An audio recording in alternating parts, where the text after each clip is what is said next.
Welcome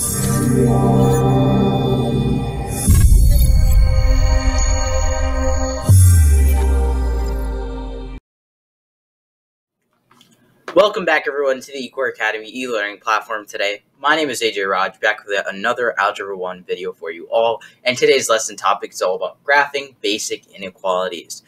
So as you can tell before in our previous videos, this is our 8th unit in our Algebra 1 course, and you've already learned about basic inequalities, how to solve for them, how to simplify them, and how to actually utilize the different methods such as substitution and elimination in your inequalities and your equations, and of course also identifying systems of inequalities and systems of equations. But today we're going to take that to their third step of identification with systems, and this is going to be graphing our basic inequalities. Now I'm going to be splitting this up into two different lessons. This first one is going to be graphing basic inequalities, and then our second lesson will be doing systems of inequalities and more complex systems of inequalities practice. So we're going to, in this lesson specifically, we'll look at the proper graphic notation to show basic inequalities of graph to kind of warm up before we get into the next lesson. Now, before we do that, please make sure to do 4 things. Please make sure to subscribe down below, hit that like button on this video, turn on post notifications, and also feel free to leave a comment down below. That's greatly appreciated. So without further ado, let's jump right into it. This is Systems of Inequalities overview. So we're going to be going over the essence of what it's like to graph systems of inequalities, and I'll show you what are some properties of these inequalities and how we represent them graphically. So representing them graphically. A basic inequality is used to describe a set of values, and then of course a systems of inequalities can then prove both inequalities as true. So a systems of inequalities is basically two basic inequalities, 2 or more basic inequalities that are both overlapping for the same variables.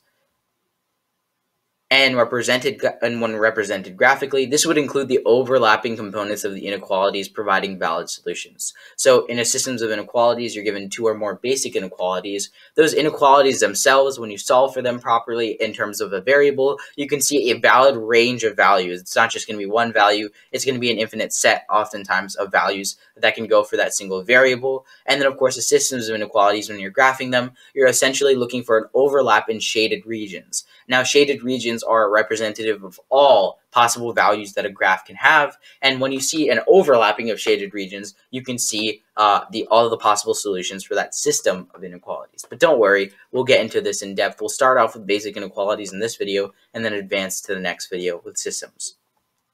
So we'll be going over the process of graphing inequalities and shaded regions, and then of course in our next video we'll identify systems of inequalities on a graph. And remember that inequalities can be solved and simplified just like equations representing sets of solutions. So that's the only difference. Your inequality represents sets of solutions. Equations only represent one single value for your solution. That's the only difference why instead of actually adding points that are valid, instead of just having your line itself as a valid solution for your equation, instead for an inequality, you'd have a whole region. The line itself, whether or not it's included or excluded, I'll show you what that means, and then a whole entire region shaded on the graph with infinite values for that given inequality that prove it true. All right, now let's take a look at the essence of graphing linear inequalities. So what are the basic steps? The first step that you're going to do is you're going to solve the inequality in terms of y. Fairly simple. As you would a y equal mx plus b equation, you'd put this inequality in terms of y, and everything is on the right-hand side. You'd isolate the variable y. And then afterwards, you have your inequality almost in terms of y equals mx plus b, except that your equal sign is replaced with the comparison sign. All you're going to do is use that given equation or inequality, and you're going to find 3 points on that line. Now, once you found those 3 points, you're going to use your y-intercept as one of your points. You're going to plot that down. And then, of course, you're going to use your slope. You're going to go to the right with your slope, going up and over as many points as you need, and then going down and over the same amount to the left-hand side, pointing one that's equal distance from both equal distance from the y-intercept on opposite sides. And then merely you draw out your line, sketching it out. You'd use the slope and the y-intercept to start. And then for steps 3 and 4, you'd be shading below or above the line in order to interpret what regions are actually regions of valid solutions for the inequality, depending on the actual sign indicated, which I'll go over.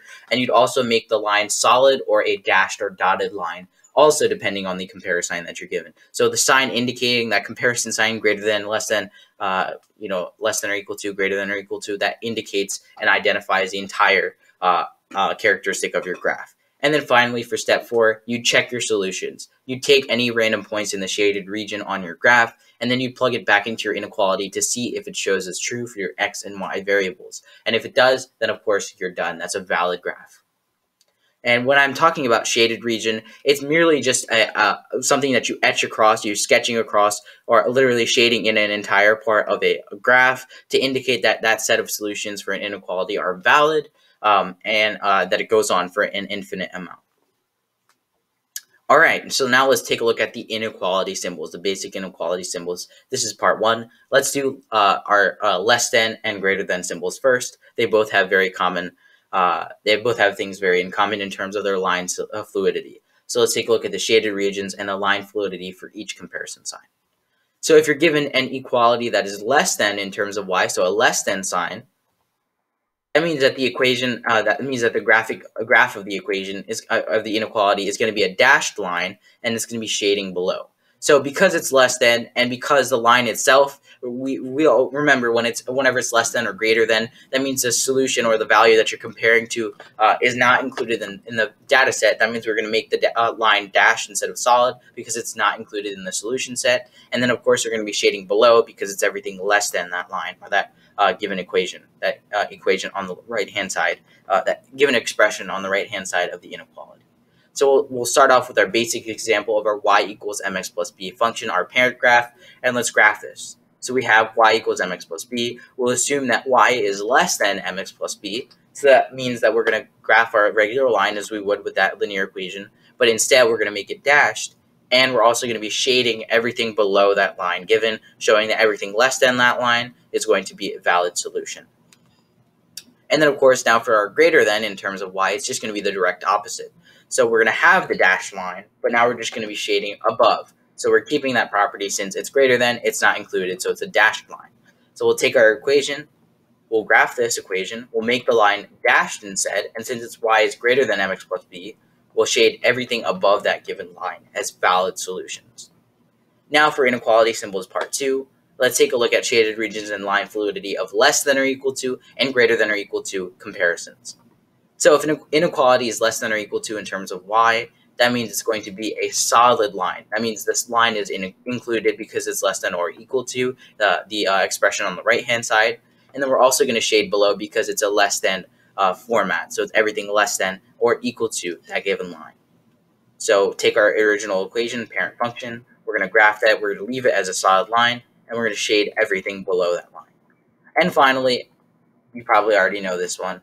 If an inequality is greater than or equal to in terms of y, obviously that's going to be a solid line because it's inclusive, and you're going to shade above instead. We're going to graph this equation again. It's a regular solid line, and we're just going to shade our shaded region above the line instead.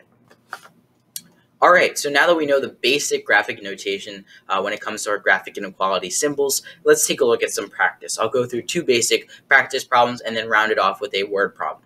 So this is graphing inequalities practice part 1. So let's simplify and graph the inequality below. We're given the inequality that negative 4y is greater than or equal to 3x minus 10. So now that we're given this inequality, we're going to put the inequality entirely in terms of y, just as you would with y equals mx plus b, your equational format. So how do we do that? How do we isolate y? Well, because negative 4 is being multiplied by y, we're going to divide both sides by negative 4. And when you do so, you're left with y is less than or equal to negative 3/4 x plus 2 1/2. Now remember, when you divide by a negative or multiply, it always switches the sign. So that means you switch the sign to a less than or equal to this time. And then of course, 3 divided by negative 4 is negative 3/4. Negative 10 divided by negative 4 is 2 1/2. So it's negative 3/4 x plus 2 1/2. So now that we have our linear equality, that we're going to actually graph now, what we can do is identify the properties and characteristics of our graph ahead of time. So we know that it's going to be a solid line because it's a less than or equal to, meaning that the expression on the right-hand side is going to be an inclusive value in the solution set. And then, of course, we're going to be shading below because it's a less than format. So let's start graphing now.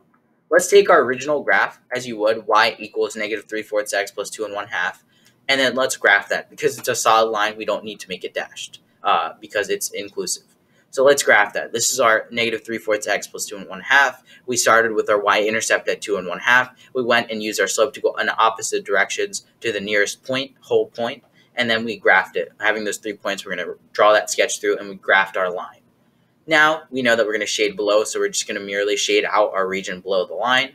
And finally, our fourth step, we're going to have to check it by plugging in a coordinate. So we're going to take a random point in our shaded region. Let's choose this point here, 0, -3.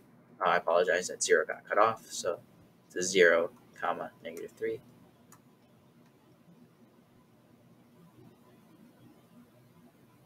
All right, so that's our point that we're going to be choosing, 0, -3. And in this case, we're going to plug this right back into our inequality. So -3 being our y value is less than or equal to -3/4 times our x value, 0, plus 2 1/2.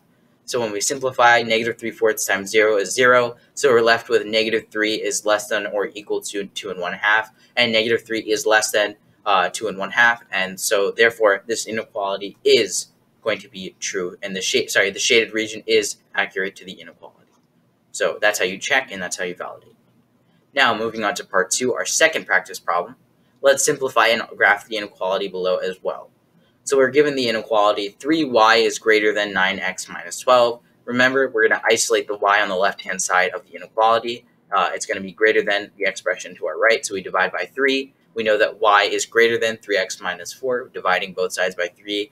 9 divided by 3 is 3. -12 divided by 3 is -4, so we're left with y is greater than 3x minus 4 as our graphical equation. Now, we're going to identify the characteristics. We know it's going to be a dashed line because it's greater than. That means the expression on the right is not inclusive, and we're also going to shade above because it's greater than. We're going to draw out our graph. We're going to graph the actual line itself, 3x minus 4. We're going to start with our intercept at -4, and then, of course, use 2 points by calculating with your slope in relation to your y-intercept. Finally, we're going to shade the region above this given line.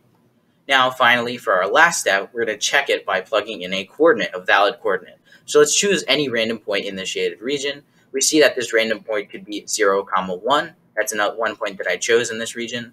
We're going to plug this back into our inequality. So 0 being our x value is greater, All right, so we're going to start by plugging in 0, 1 back into our basic inequality here. So we plug in 1 for y and 0 for x. So 1 is greater than 3 times 0 minus 4. So once you multiply 3 and 0, you get 0. So that means 1 is greater than -4. And that is indeed true. So the shaded region is correct. All right, moving on to our word problem now, part 1. So let's solve the word problem below. So we're given this word problem. Mrs. Claudio has a savings account at her local bank. At the moment, she has a total balance of $1,500 in her account, and she just withdrew $800 to spend on utility expenses. Assuming there is no interest, what are all the possible amounts of money that she can still spend from the remainder of her money? So when looking at what's left within her account, that's what we're focused on. So we're first going to take our total balance. We're going to calculate how much is left in the actual bank itself, and then of course we're going to set up an inequality showing all the possible values of money that Mrs. Claudio can use until she gets $0. So the original balance here is going to be $1,500, and the money spent is going to be $800. She spent it on utility expenses. So we're going to try and calculate the current balance now. We're going to subtract 800 from 1,500, the expenses taking away from her account, and we're left with $700. That's what she actually has now, her active balance being $700. So now let's move on to our part 2. We're going to solve the word problem below by putting it in inequality form.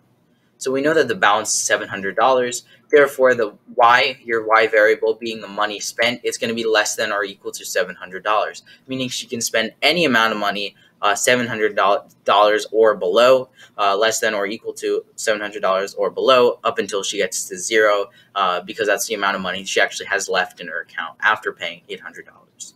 So we set up this equation, this inequality, y is less than or equal to $700. We're going to identify the characteristics of this inequality before we graph it. We know that it's going to be a solid line because it's inclusive, less than or equal to, and we're going to shade below.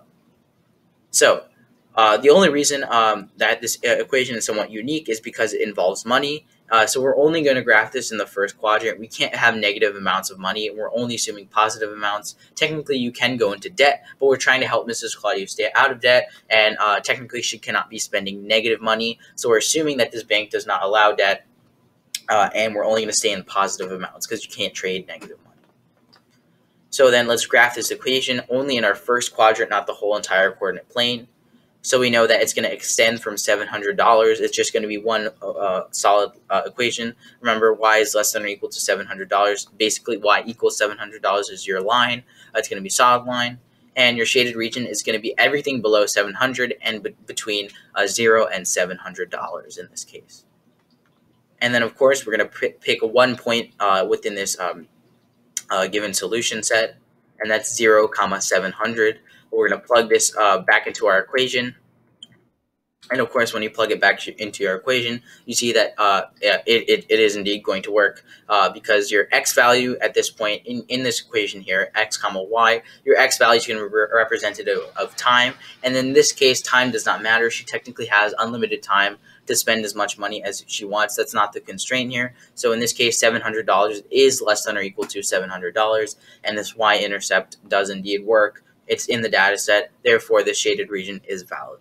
So Mrs. Claudio can now spend anywhere between $0 and $700 without going into debt, and we just showed it graphically completely, all the possible infinite values that she can use between 0 and 700. Alright everyone, so that'll be it for today's video. This has been the eCoreAcademy e-learning platform. Please make sure to like and subscribe down below and leave a comment down as well. Check out our website at www.ecoreacademy.org. We have worksheets, quizzes, and note sheets that go along with each and every single one of our videos. Just make an account for free. Email us at eCoreAcademy@gmail.com and check out our socials in the description box below, like Pinterest, Facebook, Twitter, Instagram, TikTok. We have some cool content out there. Alright everyone, so this has been AJ Raj. I had a blast making this video, and I hope you all enjoyed this as well. And I'll see you guys in the next one. Peace.